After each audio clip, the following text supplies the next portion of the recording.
Howdy music lovers, Tom from Blakgraz here, sporting my Surf City Line t-shirt.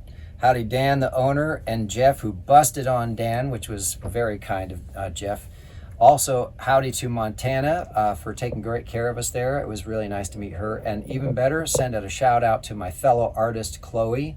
Thanks for coming out and checking out Blakgraz. It was great talking to you afterwards, and I hope everything's going great with your music.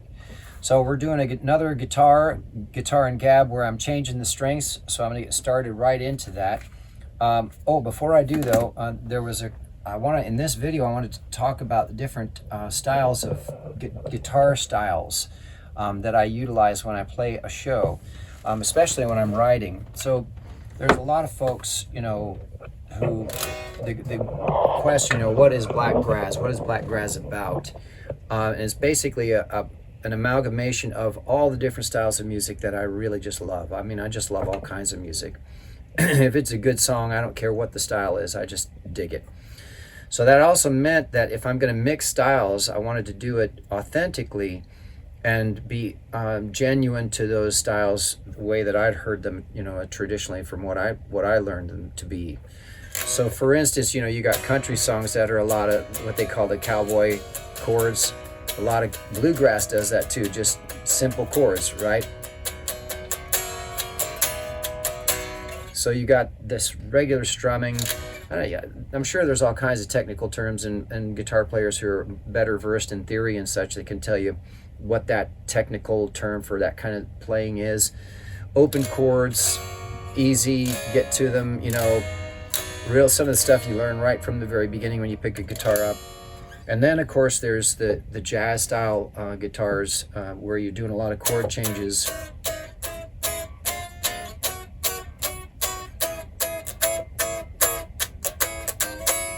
You know, a lot of movement through the chords and syncopation, things like that. For instance, well, I won't get into the songs that I use that in. So there's that kind of lots of really fast chord changes, right? And then there's the blues stuff where you're doing, you know,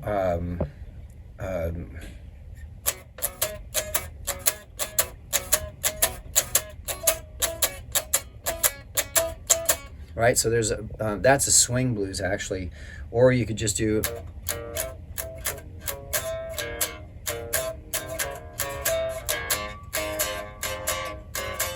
which involves open strings but is also very familiar. So that's a different style. And then of course you got reggae, which is, you know,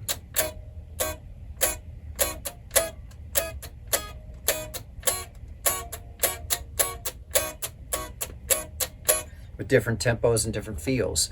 Now the drums all play a very big part in that too. It isn't just the rhythm guitar parts that change the way you play. It's what the drums are doing. And so often, or for instance, you know, there's the flamenco stuff that I try to do with mucha crema.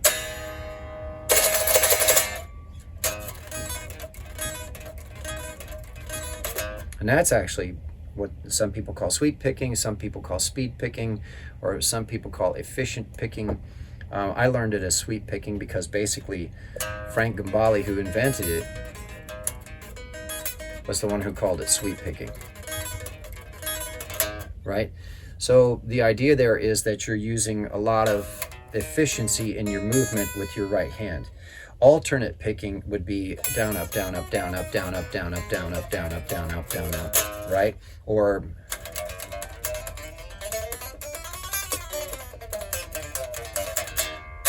so you're constantly going up and down, and that's a lot of work. But sometimes that's the effect that you want. For instance, in Boots and Dukes.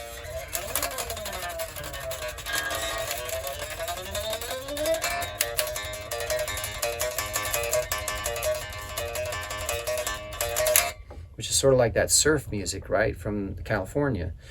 Wipeout, that song. You also have hybrid picking, so that's just with the pick in your hand. Some people now are, you know, there's guys that are just using the fingers and doing kind of what that famous bass player, I forget his name, where he was playing bass, but he was also, you know, using his finger back and forth on a note. It's funny too, I've seen guys do this. I was doing that at the end of the 80s. on stage as a Caesar's house band at the end of songs, just because I thought, well, that's the most efficient way to get that buzzing at the end of a song. You can also do it, which is the flamenco style, right?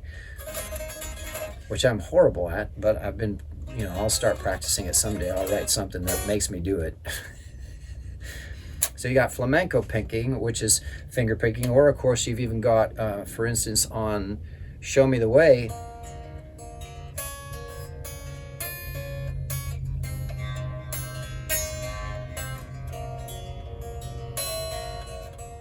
which is just, classical, more classically oriented finger picking. And then, of course, there's what they call hybrid picking, where you're using a pick and you're using your fingers to do something at the same time.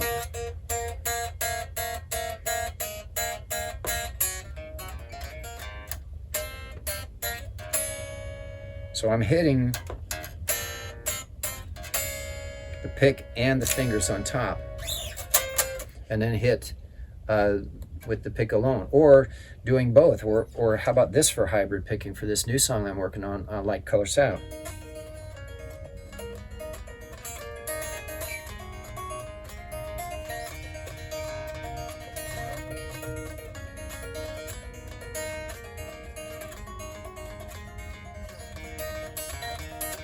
And the reason I did that is because for the chorus,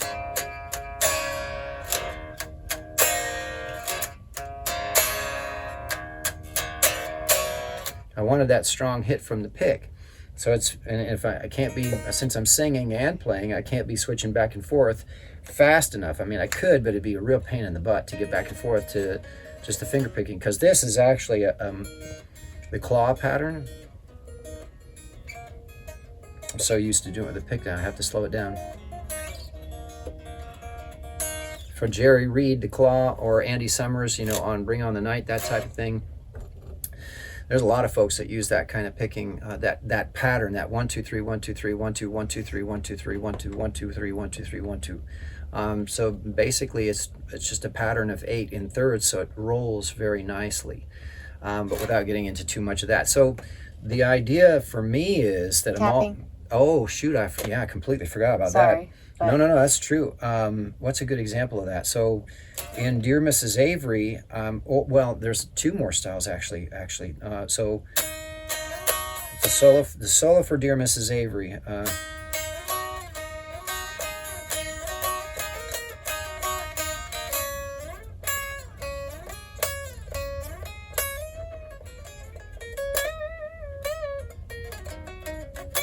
So it's all pick right now so far.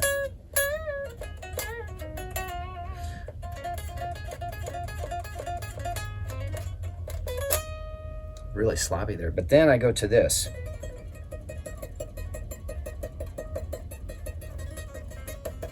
And that's cool because that's picking, and then it leads nicely into the next part, which is kind of a combination of hybrid picking and open strings.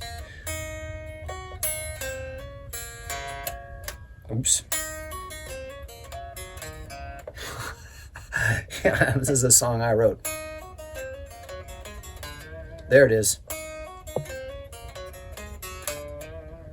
So that's basically a hybrid picking with open strings. So you got a different position, you get a different kind of sound, different intervals really easily. So I'm coming off of this.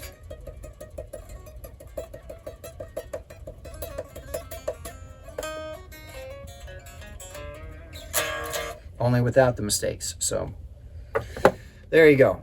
So that hybrid, the tapping combined, other times I'm doing this, or for instance in the new song that I'm doing all the way, it's the first pattern that I go for.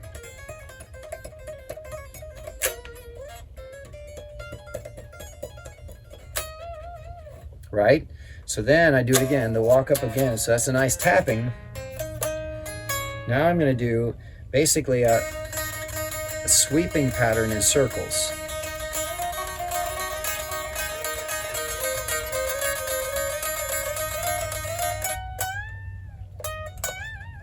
And end on that note. And then the next one, now instead of alternate picking, now I'm doing a lot of hammer-ons. right? So back to the pick. So there, in this one solo, I've got all these different styles. Then the next one, now I've done 3 different styles, and I just go to a straight blues.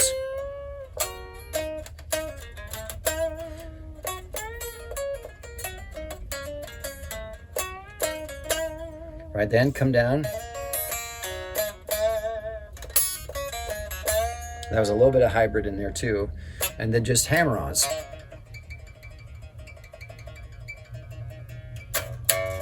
And then go into the last verse.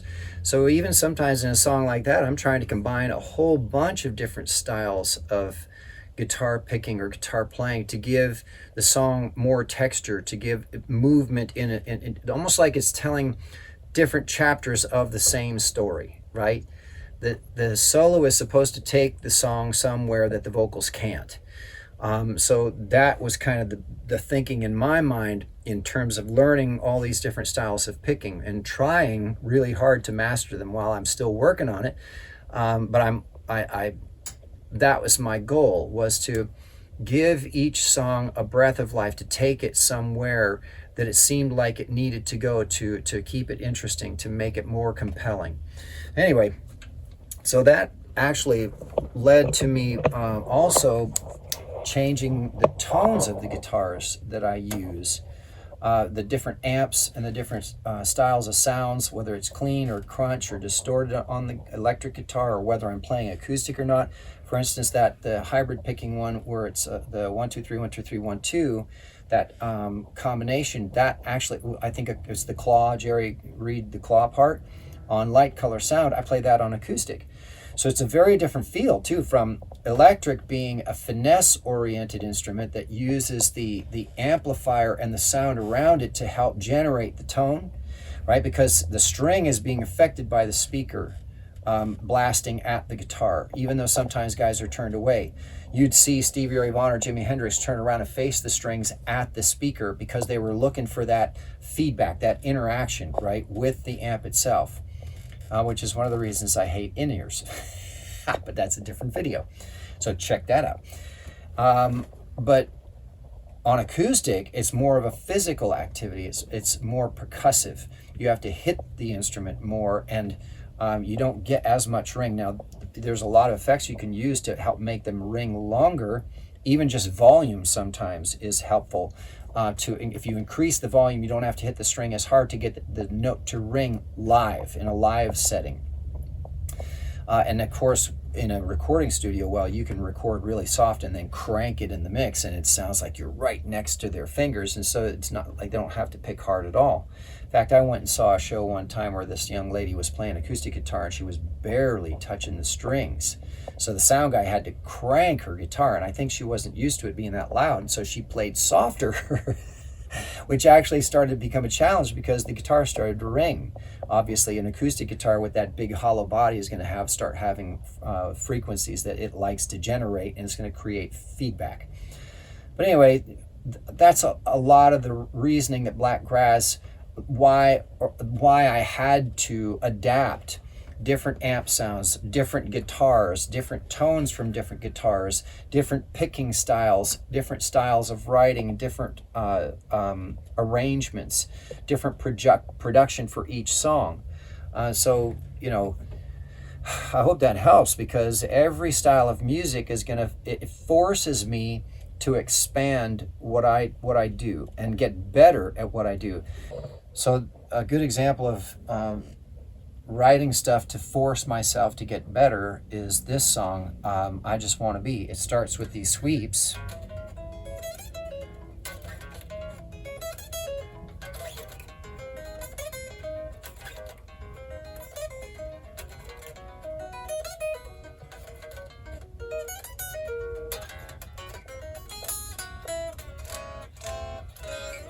And then increases in tempo, so that's about 100 beats per minute, but then it goes to 140.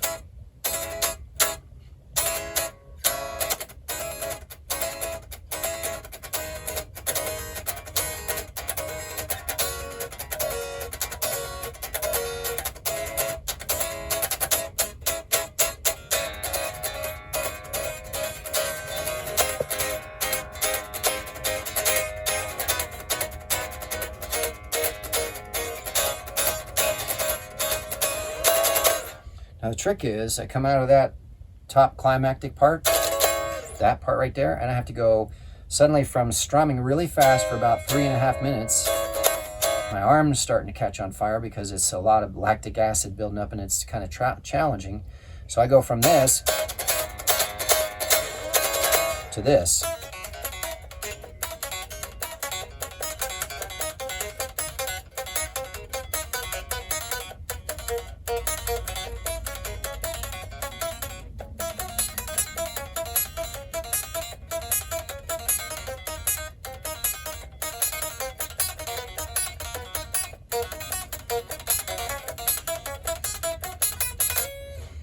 So needless to say, I need to practice that some more. However, I do that on purpose to myself. I want to push myself to get better. And I'm actually way better at it live now than I have been. There were some pretty rough spots there early on when I was trying to play that song, but it was so much fun to see people dancing around to it that I just didn't care. And so I figured I'm going to figure this out one way or another. So that's one of my favorite things to practice now because it just requires, it's such a physical thing. And it's intense, it's really fast, and it's on acoustic, so it's not this easy electric strings. These are pretty easy to finesse. And a good acoustic guitar will play close to, if you have thinner strings, it'll play close to an electric, but it's just not the same. It's much more physical. You have to push harder. But anyway, so those are a lot of the different styles that come from trying to write, or styles of playing, I should say, that come from trying to write and play legitimately in all those different styles of music that Blakgraz tries to incorporate in a show. The main reason being, you got to get people moving. You got to keep them interested. They've never heard these songs before. I'm in a cover room playing all originals, and they've never heard these songs before. If I don't do something that makes their head spin around, and them spin around in their chairs like, whoa, what was that? Then I'll never be back there again, and we won't be able to continue down the road. So I really have to step on stage every single time with both guns blaring. And that's one of the reasons I warm up vocally so much. That's one of the reasons I practice guitar every single day, and I'm constantly trying to improve and get better and work on things and just learn everything I can from everybody around me, that everybody I can watch on YouTube videos. I think that would be probably a huge help for anybody that was watching this too, that's wondering about, what should they do? If you're wondering how to get better, watch YouTube videos, get the greats, watch the Allman Brothers, watch Jimi Hendrix, watch Leonard Skinner, watch them, the live videos of what they did live. Don't just listen to the recordings, because remember, in the studio, you can play something and then go back and do it again until you get it right.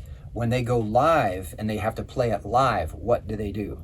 That really will tell you. In fact, Stevie Ray Vaughan, he changed one of the licks in one of his fast songs. I forget, I'm not sure it was Scuttlebutton or not, but one of them in the studio, it was a bend in part of the fast riff, and when he played it live, he just slid because it just was easier to go fast and make it happen faster without ripping your nails apart. Sometimes I'll bend so hard on the guitars that it's like the bamboo finger torture, where you put bamboo under someone's fingernails for paint. It rips the skin away from the nail. So I have to be really careful. For instance, Sunshine and Rain, when I go for this bend,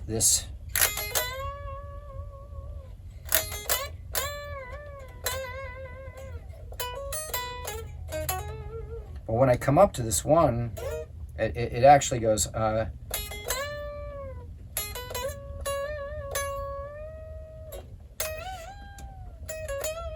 that's a step and a half that I just went.